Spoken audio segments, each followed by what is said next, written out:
Pero tamén, sin lugar a dúbidas, esa permanente persecución e tunia contra o noso idioma, ese facer diario para que realmente cada día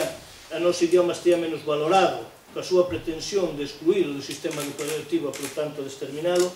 pois, bueno, temos todo o que se desenvolveu o inquérito, no cal ten única e exclusivamente como objetivo modificar o actual decreto de normalización lingüística que se está sin cumprir, como todo o mundo sabe, e que, sin embargo, pretende a Consellería durante este curso modificalo evidentemente a baixa.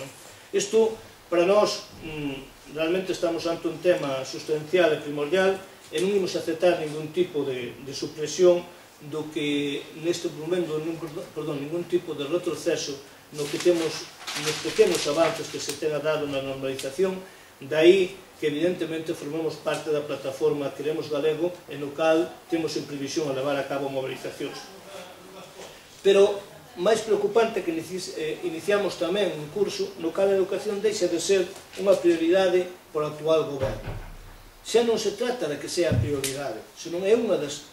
deixa de ser unha das prioridades. Todo o mundo sabedes que o Director Xeral de Orzamentos vende a declarar que a Consellería de Educación, os orzamentos de educación, non serán das consellerías a hora de priorizalas. Por tanto, estamos aplicando unha nova lei que é a LOE, estamos, sin lugar a dúbidas, a mellor inversión e máis rendible do punto de vista social é o que se fai en educación e, sin embargo, pois, vense nos anunciar que realmente non van ser os orzamentos do Consello de Educación unha das prioridades, se non digamos a prioridade. E tamén estamos asistindo a un retroceso no que é a oferta de plazas de 0 a 3 anos. Iníciase un curso escolar coa supresión de 156 unidades que supón 249 postos, dos cales 23 corresponden a centros que se pechan. Por lo tanto, mentres isto ocorre no ensino público, pois o ensino privado non ten apenas supresión de unidades, e xa digo, no ensino público, no ensino infantil e primaria son 249 postos, os que habrá menos este curso que o anterior. Os centros carecen de profesorado necesario, necesítase profesorado e así está o demandando a maioría dos centros, maioría non, pero un número importante de centros, tanto profesorado de educación ao lenguaxe como de pedagogía terapéutica, de educación infantil e cuidadores. Estáse sin aplicar en demasiados centros o acordo que temos asinado en 2007, no cal supón un avance tanto nos cadros de persoal como nas condicións laborais do profesorado.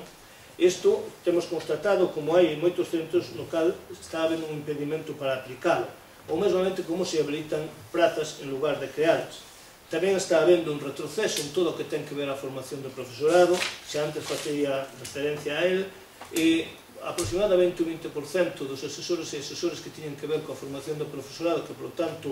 eran non só asesores, non só apoiaban, senón que mesmamente tiñan como dedicación exclusiva fornecer tamén de ferramentas e de recursos ao profesorado, vense disminuídos e, como xa antes facía referencia, están sendo, en algún caso, sustituídos a dedo, pero os directores cesaron a maioría deles e tamén están sendo sustituídos a deles sin un tipo de proceso tal como está regulamentado na normativa que ten a propia administración educativa.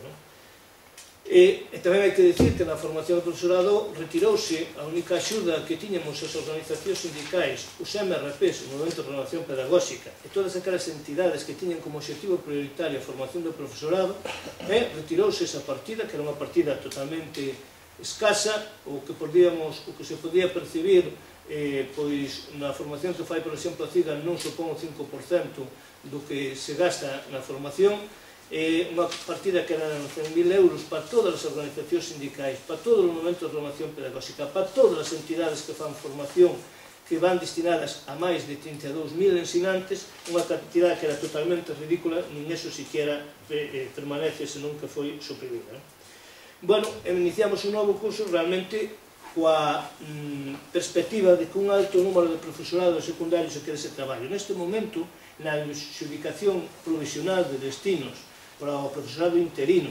para o profesorado funcionario de carreira sin praza definitiva e para o profesorado en prácticas, bueno, secundaria non hai xa profesorado en prácticas que non houve oposición, Pois, digo, na adxudicación provisional, agardemos que este dado realmente se reduza, á espera que o día 11 se vai a publicar por esa adxudicación definitiva, son 550 profesores e profesoras que non teñen destino neste momento, o que supón, sen lugar a dúbidas, pois un despedimento dun número importante de profesores e profesoras que estiveron traballando o ano anterior. Tamén se constata, de novo, un alto número de materias afíns que teñen que impartir, e como mesmamente hai en certas especialidades, como pode ser matemáticas ou física e química ou historia ou literatura galega, que nin siquiera aparecen adxudicados os destinos para todos os funcionarios de carreira que aínda non teñen un destino definitivo. Isto, sin embargo, pois choca con que hai numerosas necesidades nos centros que son sin atender, numerosas demandas de profesorado que tamén siguen sin estar cobertas. Como consecuencia disto, unha vez máis, demandamos a necesidade de levar a cabo un acordo de estabilidade para que fixen as plantillas nos centros necesarias e para que ao inicio de cada curso non nos atopemos sempre con esta situación de necesidades dos centros sin cubrir e profesorado sin traballar. E tamén constatamos que, a respecto do persoal, como ainda ao día de hoxe o profesorado que pasou a ser funcionario de carreira en 2007 e que ten dereito a cobrar os exenios ainda está sin percibir, ou como mesmamente unha vez que pasou máis de un ano que foron nomeados, que superaron o concurso de oposición os catedráticos, pois ainda hoxe sin estar nomeados, a pesar que teñen efecto o seu nomeamento o 1 de setembro de 2008, pero que, sin embargo, pode ter consecuencias na medida que agora a organización do centro no inicio do curso, as prerrogativas que teñen neste corpo de profesores non se podrán exercelas na medida que, mentre que non sean nomeados funcionarios en carreira, non podrán facelo. E tamén iniciamos un curso con unha carencia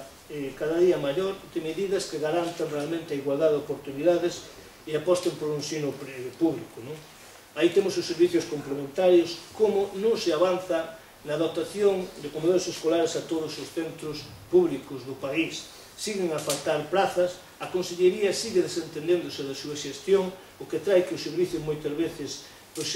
sexa